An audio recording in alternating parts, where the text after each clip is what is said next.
होर्टी पुराने निज़ाम प्रदेश का देहात। इस गांव में आज भी बिजली, बस या डाकघर नहीं है। नलदुर्ग के बाजार के दिन पोस्टमैन होर्टी के लोगों के पत्र बांटता है। मैं जब पहुंचा तब परबत दादा खाट पर सोया था। मुझे देखा तो वह जग गया। वनी का पति वहां नहीं था। 10-12 साल का वह लड़का पता नहीं कहाँ भाग गया था।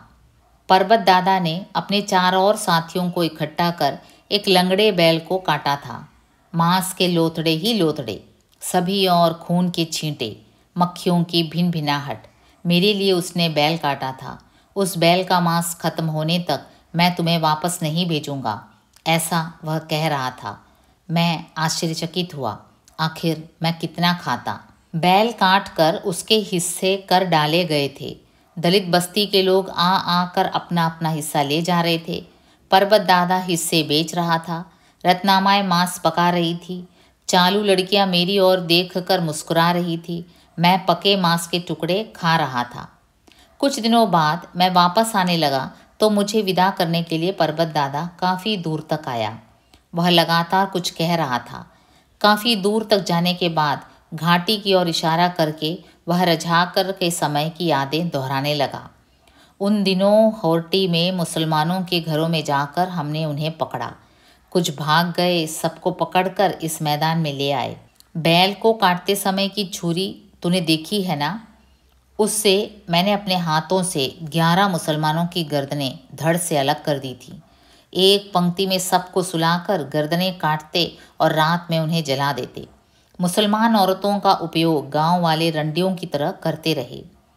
मुसलमान और हिंदू दोनों इसी देश में जन्म ले चुके हैं। दोनों का खून लाल, पर दोनों के धर्म भिन्न। धर्म भिन्न इसलिए मनुष्य के खिलाफ उठता है। धर्म के लिए मारकाट करता है, फसाद करता है, धर्म युद्ध करता है। पर मनुष्य के लिए उसके पास थोड़ी सी भी सहानुभूति नहीं है। मनुष्य पर प्रेम क्यों नहीं करता? दोनों के बीच धर्म क्यों आता है? मनुष्य क्यों बंदिस्त हो जाता है रूढ़ियों और कर्मकांडों में? टेलीफोन ऑपरेटर के रूप में मेरी नियुक्ति अहमदपुर में हो गई।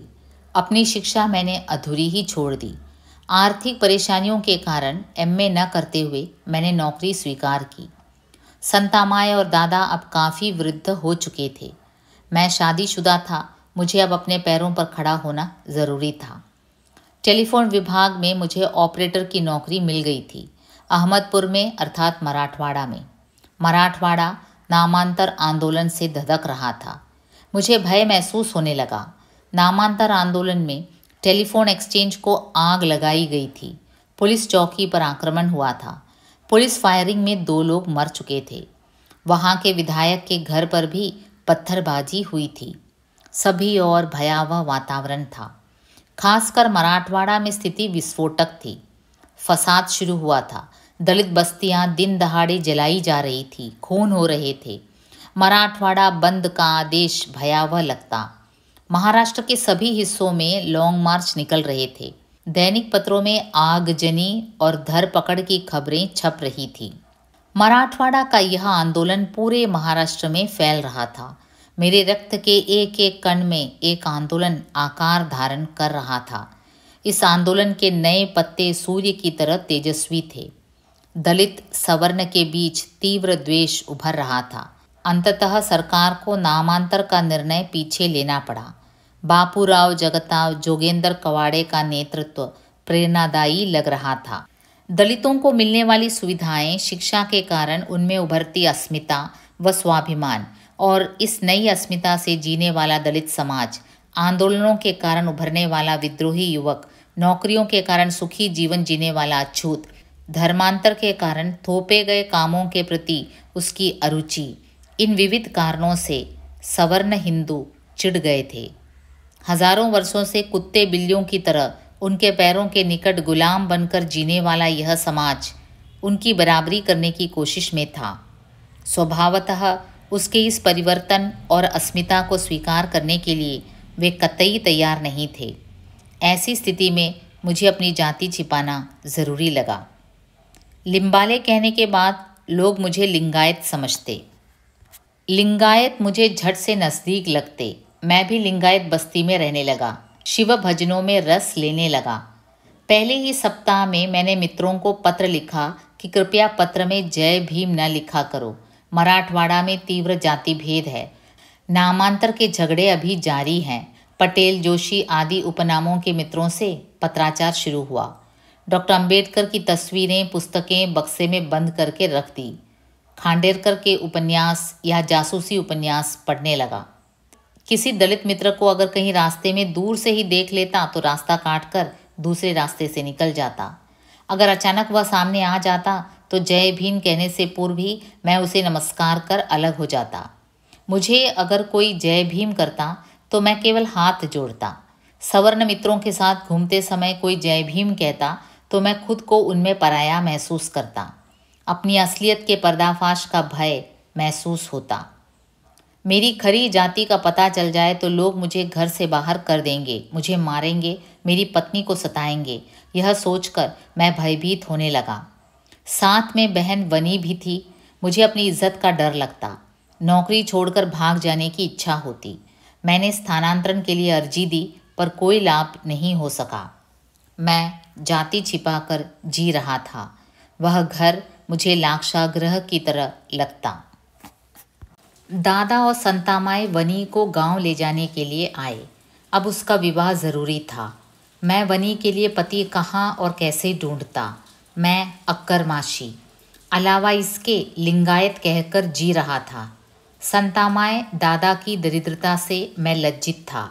संतामाई को पता था कि मैं जाति छिपाकर रहता हूँ और मांस खाने की गुंजाइश यहाँ नहीं है। शायद इसलिए वह हन्नूर से बैल का 2 किलो मांस ले आई थी। मैं बचपन में टांग की हड्डियां बड़े चाव से खाता था। वह उन्हें भी ले आई थी। यह सब देखकर मैं फ्यूज की तरह उड़ गया। मैंने तुरंत घर के दरवाजे और खिड़कियां बंद कर दी। संतामाई पर मैं चिढ़ गया, पर संतामाई मेरी पीठ पर हाथ फेरते हुए कहने लगी, अरे बेटे, तुझे यहाँ पर सब चीज़ें खाने के लिए नहीं मिलती, इसलिए मैं ले आई। कौन देख रहा है, हम भी तेरे साथ लेते हैं। मैं परेशान, कोई देख ले तो? कुछ समझ में नहीं आ रहा था। रात में हम लोगों ने मांस खा लिया। हड्डियां मैं बाहर फेंक आया, मानो आग से बाहर निकल आया। तनाव कम हुआ। सवेरे उठकर देखता हूँ तो कुत्ते हड्डियों को चबा रहे थे। कुत्ते मानो मुझे ही फाड़ कर खा रहे थे। संतामाई दादा की एक और तकलीफ हमें होती। पति की मृत्यु के बाद संतामाई माथे पर बिंदी नहीं लगाती थी, मंगलसूत्र भी नहीं पहनती। इस कारण वह विधवा लगती, पर साथ में दादा पति की तरह रहते। पड़ोस की स्त्रियां पत्नी कुसुम से उन दोनों का रिश्ता पूछती। एक पड़ोसन ने तो संतामाई के लिए सिंदूर भिजवा दिया। भूतकाल से हम लज्जित हो जाते। महारोगियों के चकत्तों की भांति हम इस भूतकाल को छिपा रहे थे।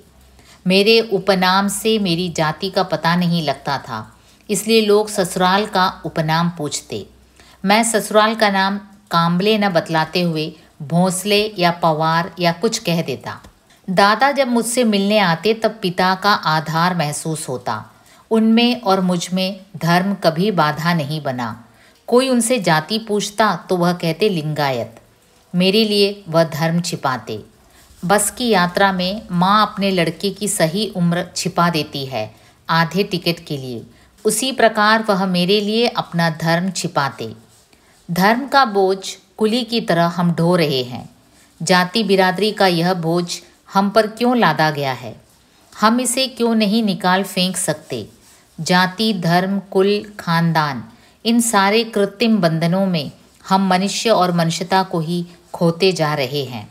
जब मैं अहमदपुर में था तब सीताराम गुटके नामक एक बढ़िया घर मालिक मुझे मिला। उसके घर में हमें किसी बात की तकलीफ नहीं थी। यूँ सीताराम गुटके बहुत ही गुस्सैल आदमी था। उसकी पत्नी को हम घर के सभी सदस्य भाभी कहते। वह बहुत ममतामयी थी। मैं गुट्टे जी के बाड़े में रहने लगा। उसने कभी जाति वृत्ति नहीं जतलाई। धीरे धीरे मैं भीमनगर जाने लगा। रोज़ अनेक पत्र आते। बहुत दिनों बाद हन्नूर का पत्र आया। पता चला कि चंदा माँ गुजर गई। कुसुम और मैं उस दिन रोते रहे। डॉक्टर बाबा साहब की जयंती उत्साह से मनाने का निश्चय हुआ। जयंती की मीटिंग का निमंत्रण मुझे मिला। मैं गया नहीं, क्योंकि इसके एक दिन पूर्व ही कुछ लोग मुझसे मिलने आए थे। बातचीत हुई। उनका नेता कह रहा था, लिम्बाले साहब, अपन सब बारामासी। आपको शायद पता होगा कि निचली बस्ती के वे लोग अक्करमाशी हैं। इसी मीटिंग में आप उनकी ओर से मत बोलिएगा। अध्यक्ष हमारे गुट का ही होना चाहिए, अक्करमाशी नहीं। इस विराट मूवमेंट को अगर यह पता चल जाए कि मैं भी अक्करमाशी हूँ तो, इस समाज को पता चल जाए कि मैं जारद संतान हूँ तो क्या मैं यहाँ भी नकारा जाऊँगा? क्या मैं अकेला ही हो जाऊँगा?